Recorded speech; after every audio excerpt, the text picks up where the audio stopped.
Hey everyone, Saintsfan back again with another GTA 5 Q&A, and today you guys asked me some really awesome questions on Twitter, so I'm going to answer them. And hopping into the first one, we have Darren. He says, when is the next DLC coming? Now, I'm not going to touch on the high-level, high-risk vehicle-based DLC that Rockstar mentioned in the newswire because we don't really know much on that at the moment, but I will touch on the Yuga van and the kill quota adversary mode, which we might be seeing tomorrow. So the release date, at least for the Yuga van, I'll get into the kill quota adversary mode in a second, but tomorrow at 5 a.m. Eastern Standard Time, that's usually when Rockstar like to release these DLCs or updates. So if you're excited for the Yuga van, for some reason, you might want to wake up early to buy the car when it comes out. Now, as for that adversary mode, so something pretty interesting is actually going to happen with it. If you guys remember, and this is going all the way back to the 26th of October, FunMW2 reported that in the game files, there were 3 unreleased adversary modes at the time. There was Lost vs. Damned, which we all know was the Halloween adversary mode. There was the Deadline adversary mode, which was included with the Tron bike. And then there was this one called Kill Quota. Now, the weird part about Kill Quota is that it had the exact same hashes as the Lost vs. Damned adversary mode, meaning when you loaded it up, you actually loaded up the file for the Lost vs. Damned that set the spawn locations and weapons and etc. So basically, when you loaded up this Kill Quota, it just reloaded the Lost vs. Damned, which that's not what's going to happen. Like, this adversary mode isn't just going to be a continuation or the exact same thing as the Lost vs. Damned. So most probably it was a mistake. They just put it in there and they were going to fix it and make it whole when the next DLC or update released. Because that's what FunMW2 says. In order to correct it, they would have to either fix it via tunables or a new update. Now, they could be waiting and holding this adversary mode off until that high-risk, high-level, vehicle-based business venture DLC comes out in December. But I'm thinking it's going to come out tomorrow. And the reason I'm thinking that is because if you guys watch my videos on a regular basis, or at least keep up to date in the GTA Online news, you would know that on the Steam database website, they're constantly updating their branches, one of them being the Nick test branch, which is a branch they'd never really update, or the last time they updated it was at the beginning of this year in January. At the moment, the QA Beta 2 branch is being updated, and that, I'm assuming, has to do with that high-risk, high-level, vehicle-based business venture DLC. They're working out the kinks in that. So if they don't want to touch that, they want to leave that separate, what better way to update and to make sure this Kill Quota adversary mode works properly than to do it in the Nick test branch? I would not be surprised if tomorrow, when the Yuga van does release at around 5 a.m. EST, if there's not another sort of mini update to add this Kill Quota adversary mode to the game. Because if we just take a look at the past few weeks, Rockstar seemed to be doing this 2-week-long event week. So it started on October 11th, there was a 2-week Bikers event week, and then after that, there was the 2-week Halloween event week, and then there was the 2-week Deadline event week. But that Deadline event week is ending tomorrow, so the next 2-week event week will be for this Kill Quota adversary mode.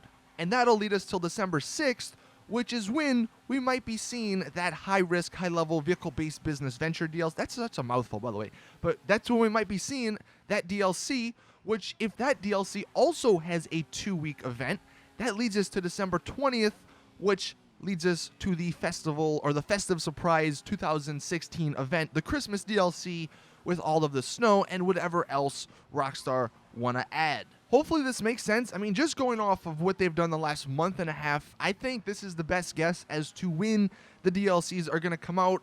Yuga van and the Kill Quota will be tomorrow, and then in 2 weeks we'll get the vehicle-based business ventures that they talked about on the newswire, and then 2 weeks after that we'll get the Christmas DLC. It just lines up so perfectly, so I kind of think that's what's going to happen. Now, speaking of all of that, Mad Zingo says, do you think Rockstar will release a huge update like the Tuners and Outlaws along with the Festive Surprise update like last year? And like I just mentioned, yeah, I definitely think that's going to happen. I'm not entirely sure why they release or they package these like Halloween and, you know, Christmas and all these holiday-based DLCs, why they package them in with the regular DLCs. I don't know if it maybe costs more or if it's more work to add a separate DLC or a separate update like a few weeks after the big update, but I'm willing to bet, like I said, potentially on December 6th, we'll get that huge update or huge DLC packaged with the festive mode stuff. Moving along though, the next question from Walid, he says, do you think that the single player DLC will be based on the choice we made at the end of the game? So assuming that the single player DLC rumor is true, it's not fake, assuming they're going to be making a single player DLC,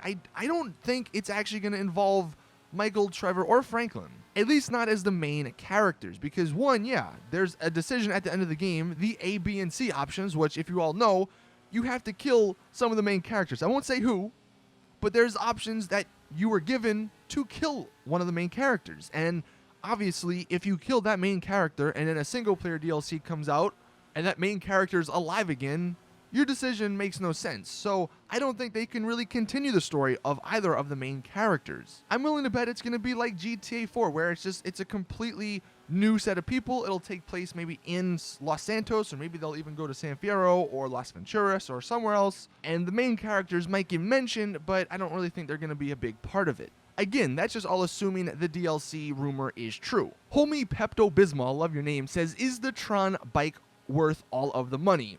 Well, the Tron bike has been out for about 2 weeks now, and I don't know. I can say that I like driving it around. It's a fun, free roam vehicle. I have not raced with it just because I haven't really raced at all in the past month or two.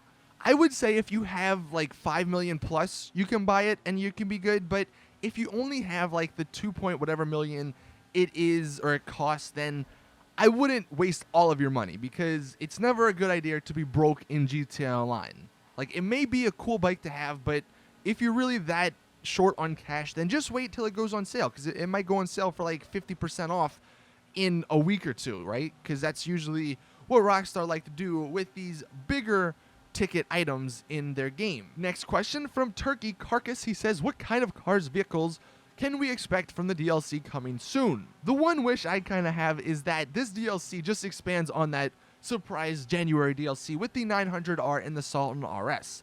This theme, right, this high risk, high level vehicle based business reward system or whatever, it's the perfect time for these types of cars to be added to the game, where there's a bunch of customization. This could be the revival of Benny's too, because we haven't been to Benny's since May of this year, or a little bit earlier maybe. That's my hope though. I really do want to see some really awesome car customization. I'm fine with taking less cars and having more customization than having more cars and less customization, because we saw that in the stunt DLC. There was 20 freaking vehicles, but only 2 of them had somewhat decent customization, and one of them was a car that is useless, the Lynx. So that's my hope. I don't know, you guys can let me know in the comment section what you think we're gonna see in the DLC, but I just hope we get some nice customization. I got a lot of questions about this next topic. So Ken says, do you think that the LCC Sanctus will return for next Halloween or Christmas, or is it likely we'll get other vehicles? So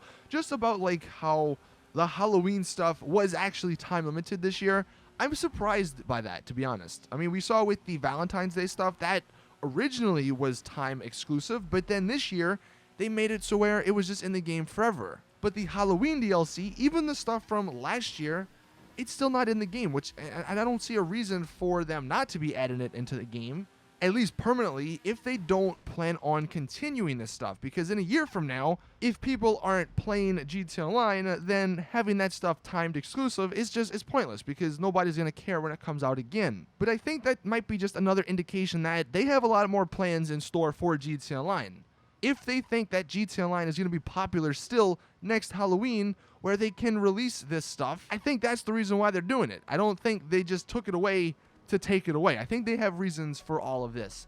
And then finally, I actually have a question for you guys to answer in the comment section. I think I'll be doing a separate video on this topic, but I figured I would ask you guys so I can include some of your answers in that video. But if you were to write a Christmas wish list to Rockstar for GTA Online, what would you include in that list? Let me know in the comment section, or if you want, you can tweet it at me. Either way, give me a few things. I mean, it doesn't need to be super detailed or anything. Just I would like to see or know what you guys would like Rockstar, I guess, to add to GTA Online, not just for Christmas, but just for the future, or in the future of GTA's life cycle. Anyway, that is it with this Q&A. Thank you all for watching.